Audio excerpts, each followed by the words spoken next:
Salute! Oggi ci occuperemo di un importante argomento che riguarda gli organizzatori di grossi eventi di scacchi, cioè con molte centinaia di iscritti. Mi riferisco al check-in online nell'economia dell'intero evento.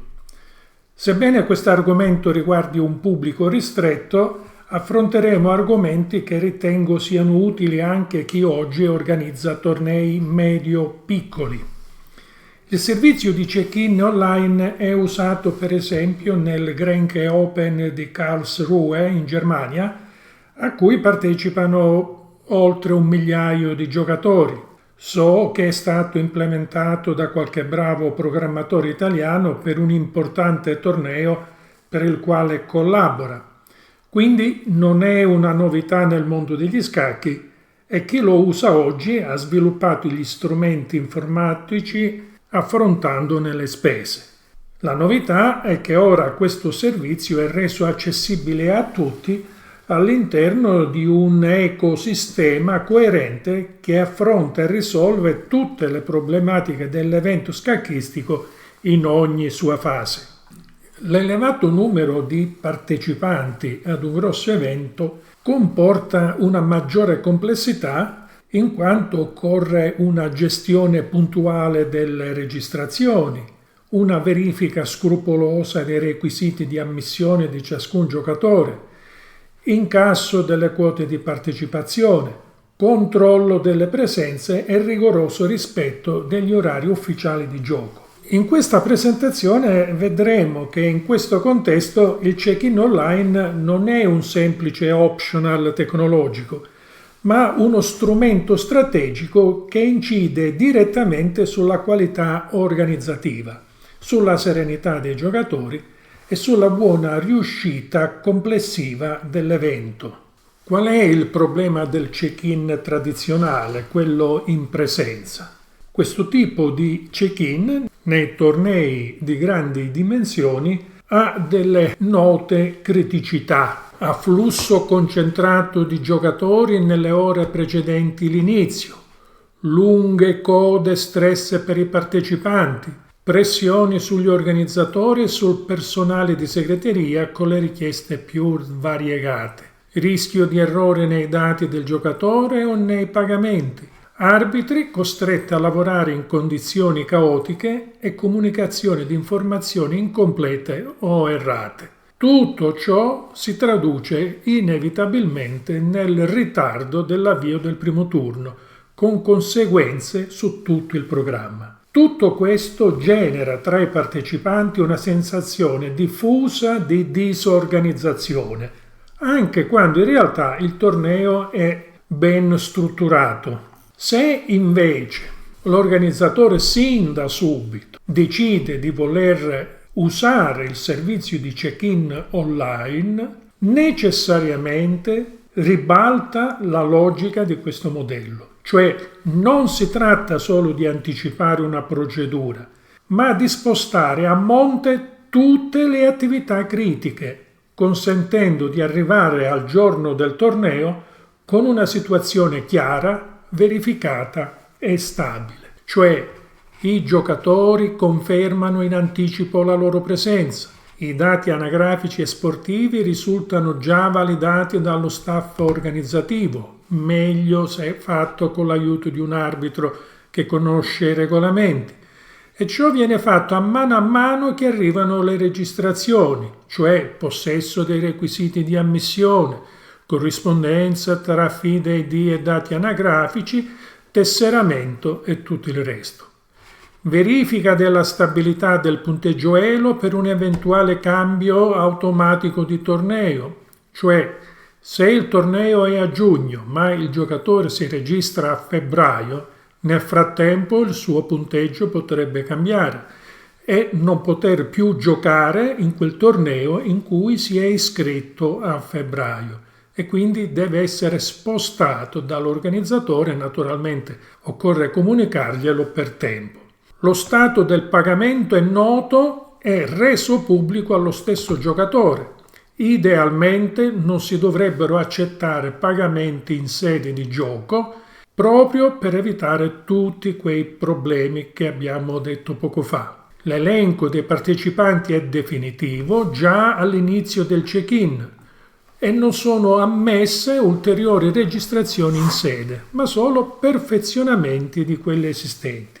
In pratica il giorno del torneo non è più dedicato a sistemare problemi, ma esclusivamente all'avvio e alla gestione del gioco. Se si imposta l'organizzazione in funzione del check-in online, ci sono una serie di vantaggi.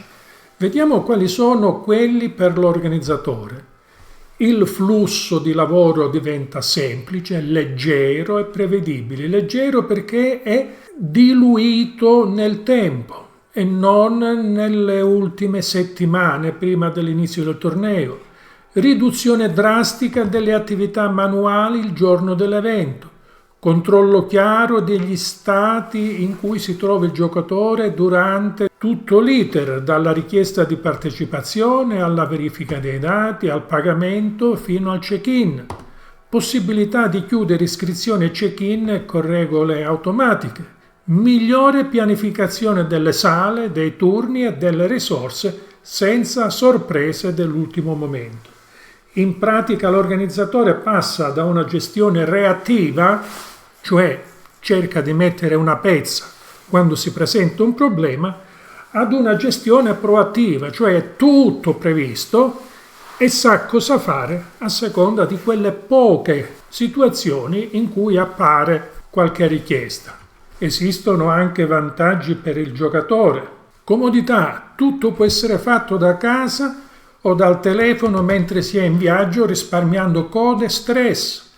Sicurezza, la propria partecipazione è confermata prima del viaggio, non c'è più il pericolo di arrivare in ritardo o di affannarsi per arrivare in tempo al check-in. Meno stress il giorno del torneo, può pensare solo alla partita e arriva sereno e diretto nella sala di gioco, pronto per giocare. Ma soprattutto avrà una percezione di un evento moderno e ben organizzato. Vantaggi anche per l'arbitro. Regole chiare e non ambigue nel bando senza zone grigie. Purtroppo i bandi molto spesso sono fatti male. Per esempio, nel bando è scritto che il giocatore deve presentarsi al check-in, ma poi non viene specificato che cosa succede se non si presenta. Per cui, se il giocatore ha pagato ma non fa il check-in, che cosa si fa se nel bando non è detto nulla? A questo punto l'arbitro deve intervenire e magari la sua decisione non è quella che si aspetta l'organizzatore. Eliminazione di stress e pericolosi attriti con l'organizzatore che magari vorrebbe mantenere aperti iscrizioni e check-in ben oltre i limiti stabiliti al solo fine di incassare qualche improbabile quota di registrazione in più, anche purtroppo, e si vedono queste cose, a costo di compromettere l'immagine dell'intero evento e far infuriare i giocatori che sono stati invece ligi alle regole. Elenco giocatori già verificato e stabile dalla sera prima. Tutt'al più occorrerà solo rimuovere qualche giocatore. Meno cambiamenti dell'ultimo minuto, maggiore concentrazione sugli aspetti tecnici e sportivi, ma soprattutto possibilità di iniziare il torneo in orario, condizione essenziale per eventi ufficiali in cui è in gioco anche la reputazione della federazione nazionale, che è rappresentata proprio dall'arbitro. La somma di tutti questi vantaggi produce un effetto chiave. Spero sia chiaro, il torneo inizia in orario, con dati certi e giocatori presenti. E questo alla fin fine è il vero indicatore di qualità organizzativa di un grande evento. E l'avvio puntuale migliora la percezione del torneo, il rispetto dei regolamenti, la soddisfazione di giocatori, arbitri e accompagnatori e, in definitiva, la reputazione dell'organizzatore. Dunque, abbiamo deciso che vogliamo nel nostro torneo, nel nostro grosso evento, usare il check-in online. Cosa dobbiamo fare? Dobbiamo mettere in pratica tutta una serie di comportamenti e norme e metterle nel bando. Qui c'è una checklist minimale a cui bisogna rispondere sì a tutte queste richieste. La prima: le iscrizioni sono chiuse almeno il giorno prima dell'inizio del torneo. I giocatori devono aver effettuato il pagamento nei giorni precedenti l'inizio del torneo e devono averlo notificato all'organizzatore. Idealmente non si devono accettare pagamenti in sede di torneo. Chi viene deve arrivare al check-in in persona con la ricevuta di versamento. Si favoriscono i pagamenti anticipati con scontistica che premiano chi si iscrive con grande anticipo. Questo è un altro aspetto importante legato al punto successivo, che per me è dirimente e importante per il successo della manifestazione, e cioè è previsto il rimborso della quota di registrazione del giocatore impossibilitato a partecipare. Tutt'al più si può trattenere una piccola quota fissa per le spese di segreteria. E tutto ciò per non scoraggiare l'iscrizione di quei giocatori che hanno impegni lavorativi o che sono in difficoltà economica. Questi qua altrimenti che cosa farebbero? Si iscriverebbero nelle ultime settimane. E invece è importante fare in modo che i giocatori si iscrivano subito. Nei tornei che organizzavo io da bando mettevo in chiaro che il giocatore impossibilitato a partecipare avrebbe ricevuto interamente il rimborso della quota di registrazione. Perché è importante fare in modo che i giocatori si registrino subito, il prima possibile? Per due motivi. Uno, per far sì che il lavoro di controllo dell'organizzatore sia diluito nel tempo e non nelle ultime settimane, altrimenti il check-in online non serve a nulla. Ma soprattutto la presenza di una lista di giocatori molto nutrita produce un effetto di feedback per cui invoglia altri giocatori a registrarsi. Un torneo importante con un notevole montepremi, ma che in prossimità del suo inizio ha soltanto un centinaio di partecipanti, ha perso già molto del suo interesse. Anzi, al contrario, scoraggia, e parlo da giocatore. Per cui, senza il rimborso della quota di registrazione, che in questi grossi eventi non è piccola, il giocatore per iscriversi aspetterà gli ultimi giorni, l'ultima settimana, proprio quando è sicuro di poter partecipare. Quindi l'organizzatore si troverà sommerso da lavoro a ridosso del torneo e ha perso anche il sex appeal di mostrare nei mesi prima di avere un grosso seguito. È previsto il check-in obbligatorio per tutti il giorno del torneo ed esistono regole chiare per chi non lo esegue? E poi, naturalmente, prevedere il check-in online per quelli che hanno già pagato e consentirgli di arrivare direttamente alla scacchiera il giorno d'inizio, e gli altri devono presentarsi di persona per gli ultimi adempimenti, per esempio mostrare la ricevuta di pagamento o confermare la propria partecipazione. Da ora in poi vedremo come la piattaforma Vega Result aiuta l'organizzatore a raggiungere gli scopi che ci siamo prefissi, e vedremo a turno che cosa fa l'organizzatore e il giocatore da quando inizia il torneo, il giorno della sua pubblicazione, fino al check-in. Quella che vedete qui è la linea temporale. Questo primo pallino è il momento in cui l'organizzatore mette in calendario l'evento, l'ultimo riguarda il check-in. Primo giorno l'organizzatore pubblica l'evento e decide che vi sia il check-in online. Quindi lo mette nel bando, regole chiare, e aspetta. Il giocatore informato chiede di partecipare. L'organizzatore riceve la sua richiesta di partecipazione attraverso la piattaforma, convalida i dati del giocatore e chiede il pagamento. Il giocatore vede sulla piattaforma che i suoi dati sono stati convalidati e paga. L'organizzatore, notificato dal giocatore attraverso email, WhatsApp, eccetera, secondo le modalità del bando, vede il pagamento, lo convalida, il giocatore lo vede e aspetta il giorno di check-in. L'organizzatore attiva il check-in, il giocatore lo esegue e va a sedersi quel giorno direttamente alla scacchiera. Tutto molto lineare, semplice.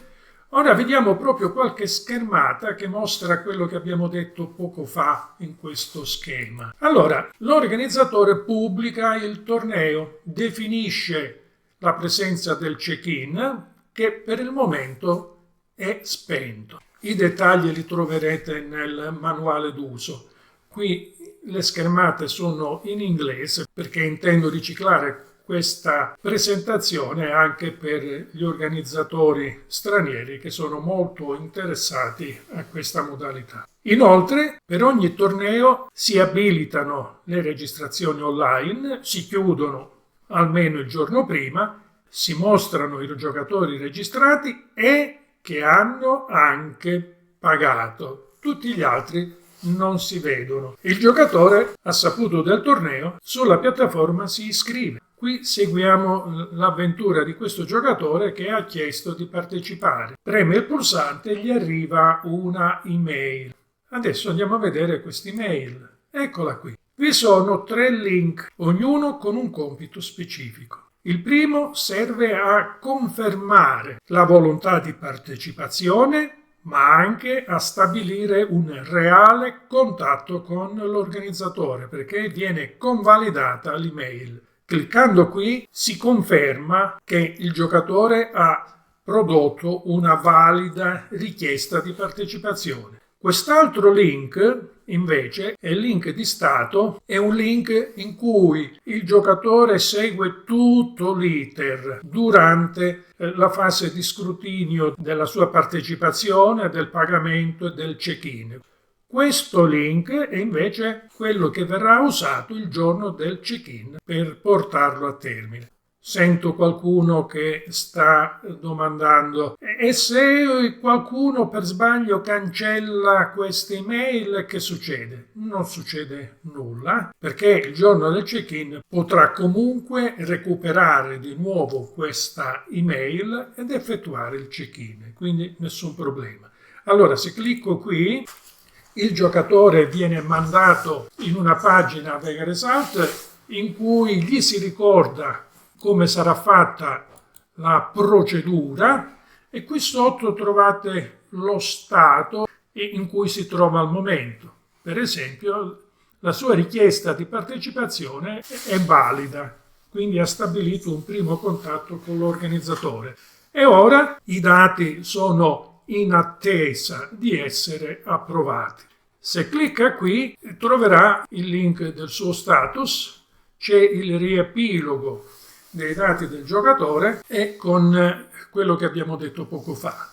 Se uno clicca qui vedrà il link di check-in e gli sta dicendo al momento: guarda, non è attivo, naturalmente il torneo è appena iniziato. Nel momento in cui il giocatore ha validato, l'organizzatore vedrà il giocatore che ha prodotto una valida richiesta. Questo verde qui significa l'indirizzo email è corretto. Ci sono dei dati, se clicco qui sul FIN mi appaiono i dati del giocatore sul sito della FIDE, faccio una piccola verifica tra chi è e quali dati ha inserito, se tutto è a posto clicco qui, cioè comunico che i dati sono verificati. Nel momento in cui faccio questo, e questo va fatto praticamente entro 24-48 ore al massimo, il giocatore che tiene sotto controllo il suo status noterà che i suoi dati sono stati verificati e quindi viene invitato a procedere con il pagamento secondo quanto è riportato nel bando del torneo. Magari dovrà effettuare il pagamento e spedire una email all'organizzatore, oppure deve attendere che il suo pagamento appaia nel conto corrente dell'organizzatore. Sarà l'organizzatore a stabilire cosa fare. E quindi il giocatore procede con il pagamento e aspetta. L'organizzatore, avvisato dal giocatore o in autonomia guardando il suo conto corrente, nota che il pagamento è arrivato e quindi clicca qui e notifica al giocatore che il suo pagamento è stato ricevuto. E il giocatore, se controlla lo stato, noterà che pagamento confermato dall'organizzatore. Quindi tutto a posto, non c'è bisogno di scrivere email avanti e indietro, tutto pulito. Nello stesso tempo il giocatore apparirà nell'elenco dei registrati. E ora si aspetta il giorno del check-in, l'organizzatore eseguirà un semplice clic sulla piattaforma e nella pagina dell'evento, bene in vista, viene riportato che è il check-in online, quindi i giocatori possono procedere al check-in. E come si effettua il check-in? Semplice, nell'email originale, vi ricordate? C'era questo link. Il giorno del torneo, prima di partire, il giocatore farà clic qui, gli apparirà questo pannello in cui gli viene ricordato che è tutto a posto e per confermare la sua presenza, per effettuare il check-in, deve semplicemente cliccare qui. Clicca, il check-in online gli viene confermato che è stato completato con successo e quindi dovrà partire e presentarsi alla scacchiera per l'inizio del primo turno. Nello stesso istante in cui ha effettuato il check-in, sul pannello dell'organizzatore apparirà validato lo stato di check-in e l'organizzatore è notificato immediatamente che il giocatore è presente al check-in. Un altro modo per effettuare il check-in è il seguente, e questo succede se quel giocatore ha cancellato erroneamente l'email originale. Sul sito apparirà questo pulsante che ricorda che il check-in è online, si clicca qui, viene chiesto al giocatore di inserire l'email con cui aveva effettuato la registrazione, preme qui, gli arriva di nuovo l'email, cliccherà qui ed effettuerà il check-in. Una volta che è stato fatto il check-in, il link che conferma il suo status gli dice che è stato effettuato. Non solo, ma accanto al suo nome apparirà anche quest'altro segno che significa che il check-in è stato superato. Quindi il giocatore ha un feedback, vede che le sue azioni sono state portate a termine ed è tranquillo. D'altra parte l'organizzatore ha anche una visione chiara di ciò che sta succedendo. Spero sia chiaro a questo punto che se si adotta questo modo di procedere, grazie proprio al check-in online, che spero oramai sia chiaro, non è solo una comodità tecnologica, ma un moltiplicatore di efficienza, una garanzia di affidabilità o un fattore determinante per il rispetto degli orari, e perché no, un segno distintivo di professionalità. E adottarlo significa fare un passo concreto verso tornei più ordinati, più sereni e più riusciti. E con questo è tutto. Se hai ancora dei dubbi o delle curiosità, puoi scrivere nei commenti al video oppure scrivimi direttamente. Grazie e alla prossima!